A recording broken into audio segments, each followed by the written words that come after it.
Hello friend, my YouTube channel study with Barman में आप सबका स्वागत है। आप सब कैसे हो? उम्मीद करते हैं बहुत अच्छे और स्वस्थ होंगे।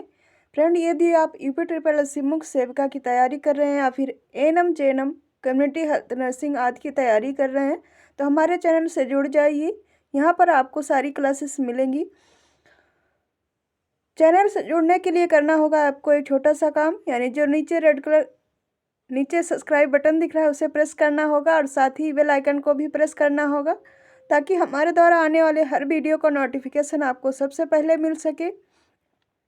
तो देर किस बात की, जल्दी से चैनल को सब्सक्राइब कर दीजिएगा और अधिक से अधिक शेयर कीजिएगा ताकि अन्य लोग तक भी ये क्लास पहुंच सके। तो चलिए शुरू करते हैं आज की क्लास। आज का हमारा पहला क्वेश्चन है इस क्लास का, मुख्य सेविका किस स्तर पर कार्य करती है?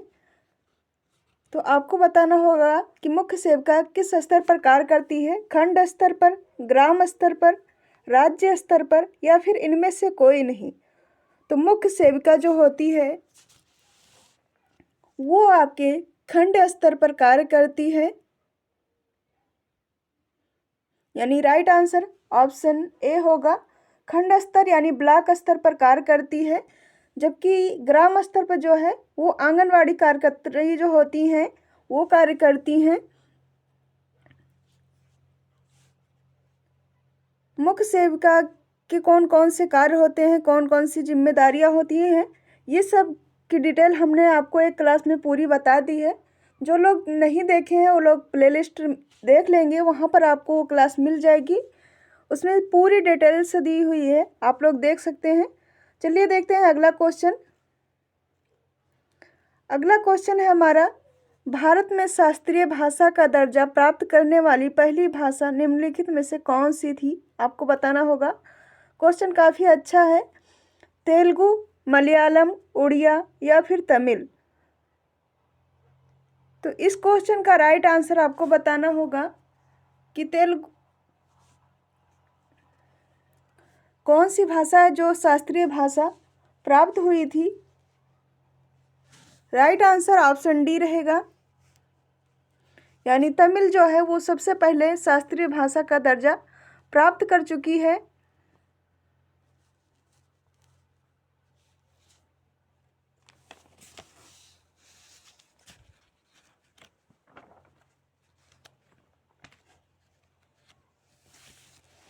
और बात की जाए कि आपकी तमिल भाषा जो है वो 2004 में इसकी घोषणा की गई थी सबसे पहले, और तेलुगु जो है वो 2008 में, मलयालम जो है 2013 में, उड़िया जो है वो 2014 में। इस सभी को शास्त्रीय भाषा के रूप में दर्जा प्राप्त हुआ है, लेकिन जो आपकी तमिल है वो 2004 में इसे पहला स्थान मिला है, यानी उसे शास्त्रीय भाषा का दर्जा प्राप्त हुआ है। इसका सन याद रखिएगा, 2004, सॉरी,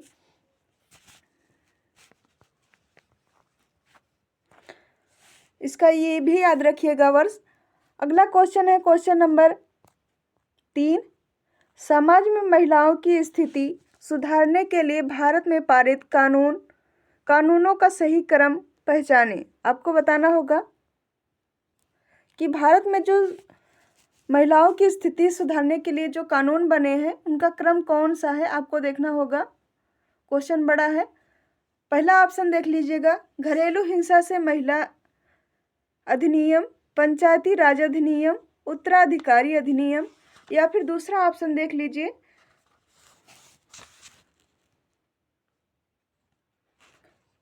पंचायती राज अधिनियम, हिंदू उत्तराधिकारी अधिनियम, घरेलू हिंसा से महिला संरक्षण अधिनियम। आपको बताना होगा इसका राइट आंसर। अगला ऑप्शन देखिएगा, सी ऑप्शन, हिंदू उत्तराधिकारी अधिनियम, या फिर आपका घरेलू हिंसा से महिला संरक्षण अधिनियम, पंचायती राज अधिनियम। ये आपको बताना है कि कौन सा क्रम सही है। तो ये आपको सन के अकॉर्डिंग पता चलेगा। पहले देख लेते हैं, अगर जिन्हें पता होगा वो लोग कमेंट करके बताएंगे कि इसका राइट आंसर क्या होगा। हिंदू उत्तराधिकारी अधिनियम, पंचायती राज अधिनियम, घरेलू हिंसा संरक्षण अधिनियम। तो आपको बताना होगा इसका राइट आंसर क्या है।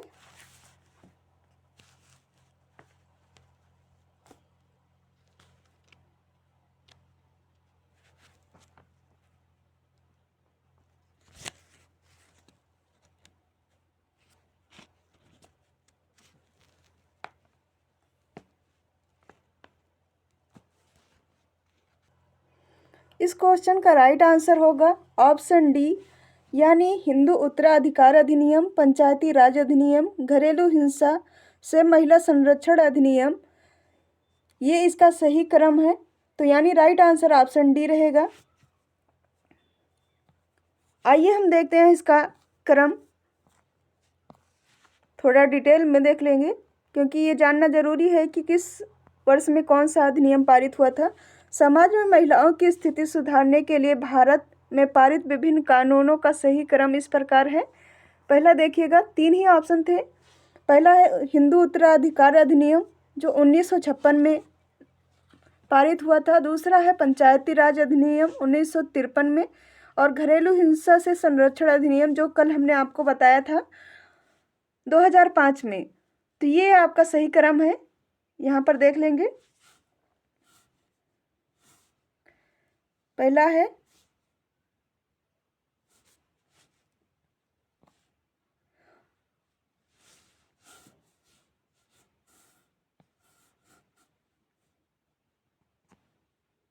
(1956), आपका दूसरा है पंचायती राज जो है 1993, और तीसरा है आपका 2005। ये आपके तीनों अधिनियम हैं, तो इसका सही क्रम यही हुआ। अगला क्वेश्चन है हमारा क्वेश्चन नंबर 4। जनसंख्या का अध्ययन करने के लिए सामाजिक कोशिका की अवधारणा का उपयोग किसने किया है। आपको बताना होगा इस क्वेश्चन का राइट आंसर। ऑप्शन देखेंगे, माल्थस, एड्यूमा, दुर्खीम या फिर कार्ल मार्क्स। तो जनसंख्या का अध्ययन करने के लिए सामाजिक कोशिका की अवधारणा जो दी थी वो विद्वान है आपके एड्यूमा, यानी ऑप्शन बी राइट आंसर होगा। इन्होंने इसकी अवधारणा दी है। अगला क्वेश्चन है हमारा क्वेश्चन नंबर 5। भारतीय दंड संहिता किस धारा के अंतर्गत पत्नी पति के दुर्व्यवहार की शिकायत कर सकती है। ऑप्शन है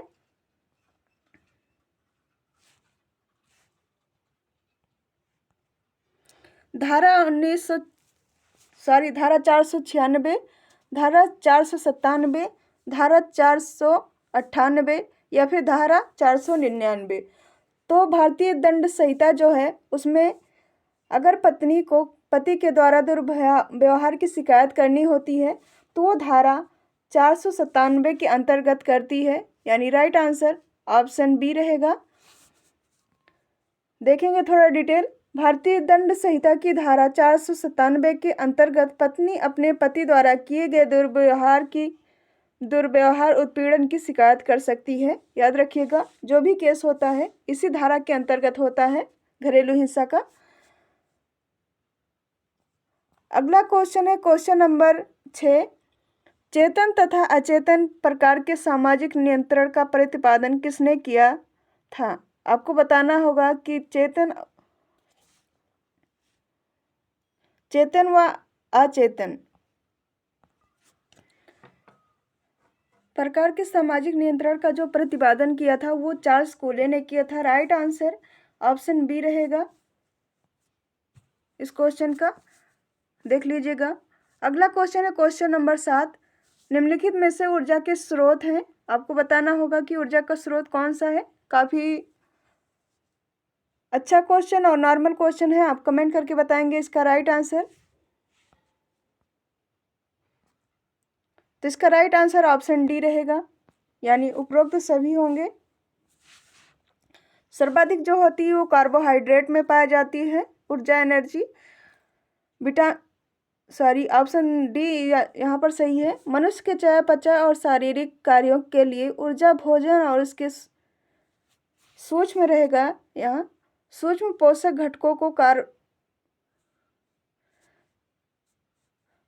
कार्बोहाइड्रेट वसा प्रोटीन से प्राप्त होती है। यहाँ सूक्ष्म पोषक घटक होंगे। थोड़ा टाइपिंग में मिस्टेक हुआ है।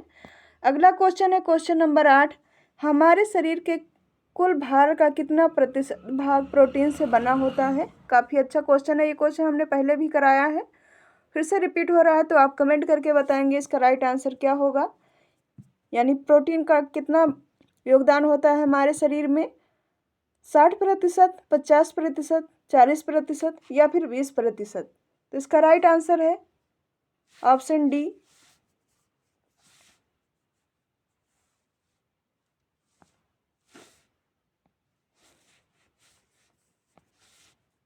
यानी ये है आपका। अगला क्वेश्चन है हमारा क्वेश्चन नंबर 9। विटामिन सी की कमी से कौन सा रोग होता है? ये तो आपको बताने वाली बात नहीं है, आपको पता है। इस क्वेश्चन का राइट आंसर ऑप्शन सी रहेगा, स्कर्वी। आइए थोड़ा इसका डिटेल भी जान लेते हैं।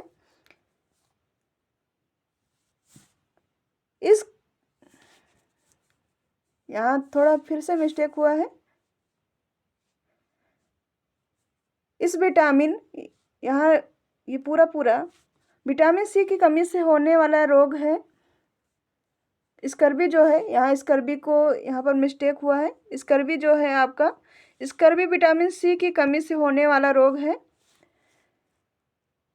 इसकी कमी से मसूड़े सूज जाते हैं, यानी विटामिन सी की कमी से मसूड़े सूज जाते हैं और दांत गिरने लगते हैं। विटामिन सी का रासायनिक नाम स्कर्बिक अम्ल है। विटामिन सी संतरे, नींबू, आंवला, टमाटर आदि में पाया जाता है। ये ज़्यादातर खट्टे फलों में पाया जाता है, शिमला मिर्च वगैरह में भी पाया जाता है, थोड़ी मात्रा में अमरूद में भी पाया जाता है, और सबसे अधिक जो पाया जाता है वो आंवले में पाया जाता है विटामिन सी।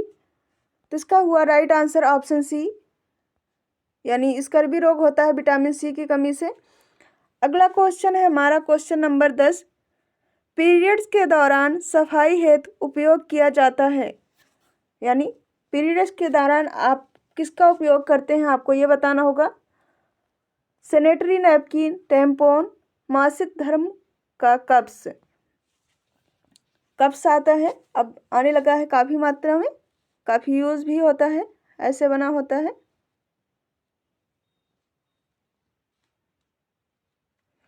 ऐसे बना होता है आपका कप्स जो होता है।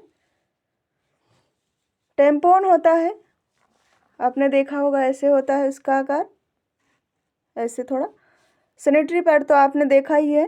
तो आपको बताना है पीरियड्स के दौरान किसका किसका उपयोग किया जाता है। ऑप्शन देख लीजिए, इसका राइट आंसर ऑप्शन डी रहेगा, यानी इन तीनों का प्रयोग किया जाता है।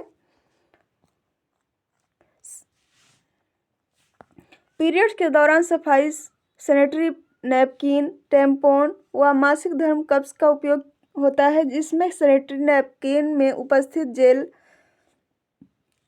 वो जेल मत समझिएगा, ये जेल जो होता है जेल के रूप में जो रक्त से प्रतिक्रिया करके संक्रमण रेशेज को नियंत्रित करता है। मासिक धर्म कप्स पीरियड ब्लड को इकट्ठा करने में मदद करता है। अगला क्वेश्चन है हमारा क्वेश्चन नंबर 11। विकास किस प्रकार की क्रिया है? आपको बताना है कि विकास जो है वो किस प्रकार की क्रिया है। मात्रात्मक, पूर्व बाल्यावस्था, गुणात्मक, अमापनीय, यानी जिसकी कोई माप न की जा सके, मात्रात्मक और गुणात्मक दोनों। तो विकास की जो प्रक्रिया है, यानी एक प्रकार की क्रिया है, वो गुणात्मक और मात्रात्मक दोनों होती है, यानी राइट आंसर ऑप्शन डी रहेगा। विकास आपका दोनों तरीके से होता है। यहाँ पर देखेंगे विकास के बारे में थोड़ा डिटेल से, दोनों के बारे में। विकास जीवन पर्यंत चलने वाली एक प्रक्रिया है। विकास से तात्पर्य व्यक्ति में होने वाले गुणात्मक और मात्रात्मक परिवर्तनों से है। मात्रात्मक परिवर्तन से अभिप्राय लंबाई का बढ़ना, वजन बढ़ना व घटना आदि। जबकि गुणात्मक परिवर्तन से आशय भाषा सीखने, कौशल परिवर्तन, क्षमता का कौशल तथा गामक कौशल से है। यानी आपका दोनों का अंतर भी यहाँ पर बताया गया है।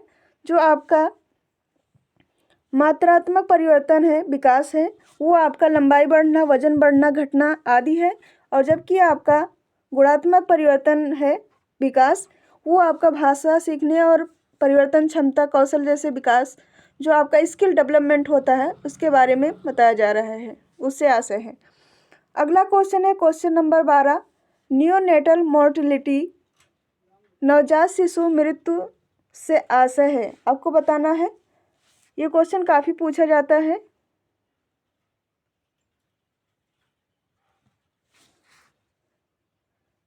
नियोनेटल जो मोर्टिलिटी होती है, नवजात शिशु की मृत्यु, वो कब से कब तक मानी जाती है, आपको ये बताना होगा।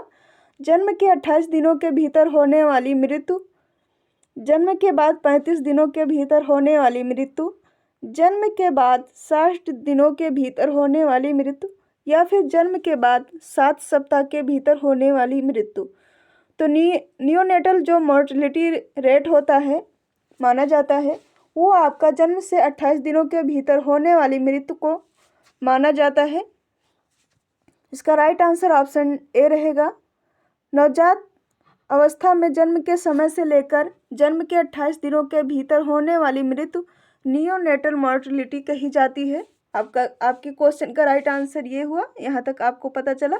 और आगे देखिएगा, यहाँ पर पॉइंट करके और दिया हुआ है, जन्म के समय से लेकर जन्म के 7 दिनों के भीतर होने वाली मृत्यु अर्ली नियोनेटल मोर्टिलिटी कहलाती है, तथा जन्म के बाद 8वें दिन से लेकर 28वें दिन के भीतर होने वाली शिशुओं की मृत्यु लेट नियोनेटल मोर्टिलिटी कहलाती है। और 1 वर्ष से कम आयु के बच्चों की मृत्यु इन्फेंट मोर्टिलिटी शिशु मृत्यु कहलाती है। यानी आपको यहाँ पर कई क्वेश्चन के आंसर मिल रहे हैं, आप ध्यान से देखिएगा, क्योंकि कभी कभी क्रम भी पूछता है, टाइम भी पूछता है। जैसे यहाँ पर पूछा जा रहा है कि नियोनेटल, तो वो आपका 28 दिन के भीतर हो गए। उसके बाद की एज को लेकर भी पूछा जाता है, तो आप लोग इसे देख लेंगे। अगर चाहे तो इसका स्क्रीनशॉट भी ले लीजिएगा, क्योंकि ये आपके काफ़ी इंपॉर्टेंट चीज़ है आपके काम की। अगला क्वेश्चन है हमारा, देश का सर्वाधिक प्रजनन दर वाला राज्य है, यानी सबसे अधिक प्रजनन दर किस राज्य में है, आपको बताना होगा।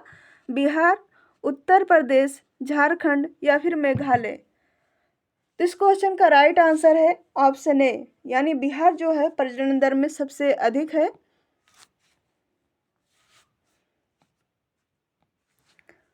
अगला क्वेश्चन है, क्वेश्चन आने से पहले आपको थोड़ा डिटेल यहाँ भी देख लीजिए, क्योंकि परसेंटेज भी पूछा जाता है, सीधे ना पूछ के आपसे परसेंटेज भी क्वेश्चन पूछा जाता है।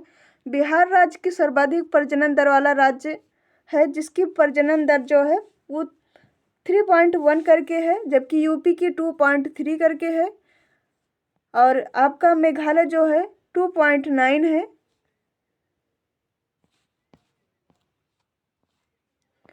यहाँ पर आपका झारखंड का नहीं दिया हुआ, 3 का ही दिया हुआ है। अगला क्वेश्चन है हमारा क्वेश्चन नंबर 14, खाद्य पदार्थों के धौलीकरण का मुख्य कारण क्या है। ऑप्शन है, खाद्य पदार्थ को साफ करता है, नाशक जीव घर्षण को रोकता है, खाद्य पदार्थों में एंजाइमों को निष्क्रिय करता है, खाद्य पदार्थों को शुष्क होने से रोकता है। तो खाद्य पदार्थों का धौलीकरण जो है वो आपका खाद्य पदार्थों में जो एंजाइम होते हैं उन्हें निष्क्रिय करता है, धौलीकरण। राइट आंसर ऑप्शन सी रहेगा।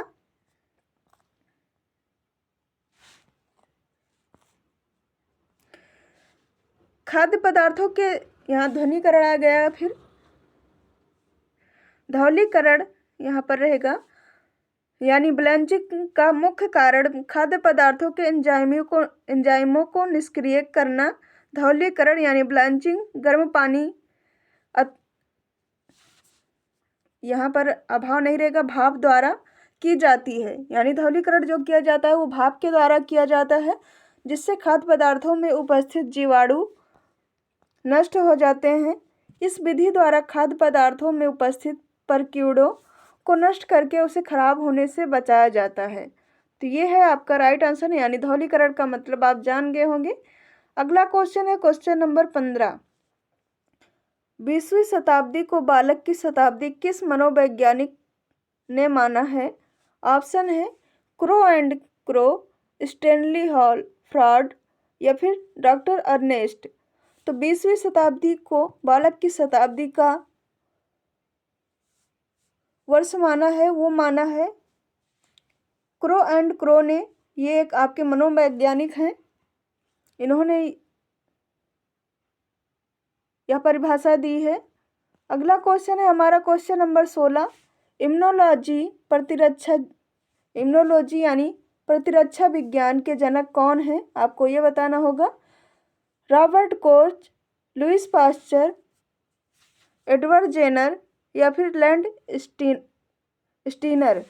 इम्यूनोलॉजी के जो जनक माने जाते हैं वो माने जाते हैं आपके एडवर्ड जेनर, जिन्होंने चेचक टीके की खोज की थी। ये भी याद रखना क्योंकि ये भी पूछा जाता है सीधे सीधे कि चेचक टीके का आविष्कार किसने किया था, तो वो आपके एडवर्ड जेनर ने किया था।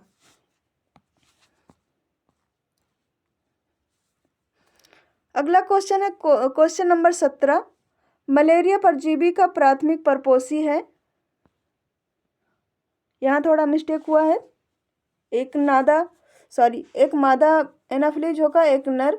यहाँ पर दोनों हो चुका है, दोनों ही मादा हो गया है। तो मादा एनाफिलीज से होता है मलेरिया आपका, याद रखिएगा। यहाँ थोड़ा डिटेल देख लीजिएगा। मलेरिया परजीवी का प्राथमिक परपोषी मादा एनाफिलीज मच्छर है। मलेरिया प्लाज्मोडियम नामक परजीवी से होता है। प्लाज्मोडियम जो है मादा एनाफिलीज मच्छर के शरीर में आश्रय लेता है, जिससे यह अपने डंक द्वारा मनुष्य के शरीर में पहुंचाकर उसे रुग्ण कर देती है, यानी उसे बीमार कर देती है। इस रोग में जाड़े के साथ बुखार आता है, यानी व्यक्ति को कपकपी होती है और बुखार आता है। लाल रुधिर कणिका नष्ट हो जाती है, यानी आपकी आरबीसी जो है वो नष्ट हो जाती है तथा रक्त में कमी हो जाती है। हाँ, ये इतना तो आपको डिटेल जानना है, आप इसे स्क्रीनशॉट भी ले सकते हैं। काफ़ी इम्पॉर्टेंट है आपके लिए ये सारी चीज़ें। आपके लिए उपचार भी पूछा जाता है, कभी कभी सिर्फ दवा का नाम देकर ही क्वेश्चन पूछ लिया जाता है कि ये किस में उपयोग की जाती है।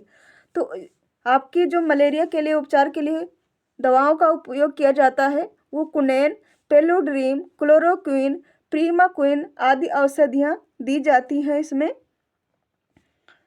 अगला क्वेश्चन है क्वेश्चन नंबर 18 हमारा। परामर्श में कम से कम कितने व्यक्तियों की लिप्तता आवश्यक होती है? पहला देख लीजिएगा ऑप्शन 4, 3, 2 या फिर 6। तो परामर्श के लिए जो आपका होता है उसमें कम से कम 2 व्यक्तियों के लिए की आवश्यकता होती है, यानी एक व्यक्ति जो होता है जिससे पूछा जाता है और दूसरा व्यक्ति वो होता है जो बताता है। तो इसका राइट आंसर ऑप्शन डी रहेगा।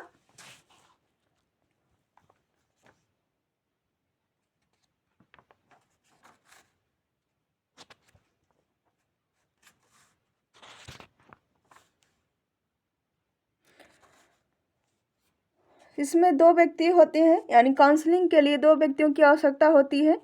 अगला क्वेश्चन है क्वेश्चन नंबर 19। काफ़ी अच्छा क्वेश्चन ये भी है। अंतर्राष्ट्रीय मुद्रा कोष यानी IMF की स्थापना किस वर्ष की गई थी, आपको ये बताना होगा। ऑप्शन देख लीजिएगा 1942, 1945, 1948 या फिर 1950। तो इस क्वेश्चन का राइट आंसर होगा ऑप्शन बी, यानी 1945 में IMF की स्थापना की गई थी।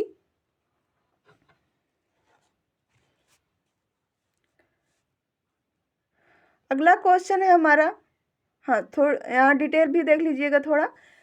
अंतर्राष्ट्रीय मुद्रा कोष की स्थापना वर्ष 1945 में की गई थी। इसका मुख्यालय संयुक्त राज्य अमेरिका के वाशिंगटन DC में है। मुख्यालय भी पूछा जाता है, आपके लिए पॉइंट भी है। इसका मुख्यालय जो है वाशिंगटन DC में है। अगला और अंतिम क्वेश्चन है क्वेश्चन नंबर 20। कोविड-19 टीकाकरण अभियान भारत में कब शुरू किया गया? ऑप्शन है जनवरी 2020, जनवरी 2021, फरवरी 2020 या फिर फरवरी 2021। तो कोविड-19 टीकाकरण जो भारत में अभियान शुरू किया गया वो जनवरी 2021 में शुरू किया गया था। इसका राइट आंसर ऑप्शन बी रहेगा। और कोविड-19 का पहला टीका जो है 19 का वो एम्स के एक सफाई कर्मी जिनका नाम मुकेश कुमार है उनको लगाया गया था। तो इस प्रकार आज का हमारा 20 क्वेश्चन यहीं पर कंप्लीट होता है। इस क्लास की जो लोग पीडीएफ चाहते हैं वो कमेंट करके बताएंगे। अगर आपको चाहिए पीडीएफ तो हम आप टेलीग्राम चैनल पर दे देंगे, उसका लिंक आपको डिस्क्रिप्शन बॉक्स में मिल जाएगा टेलीग्राम का, वहाँ से जुड़कर आप ले सकते हैं। तो मिलते हैं नेक्स्ट क्लास में।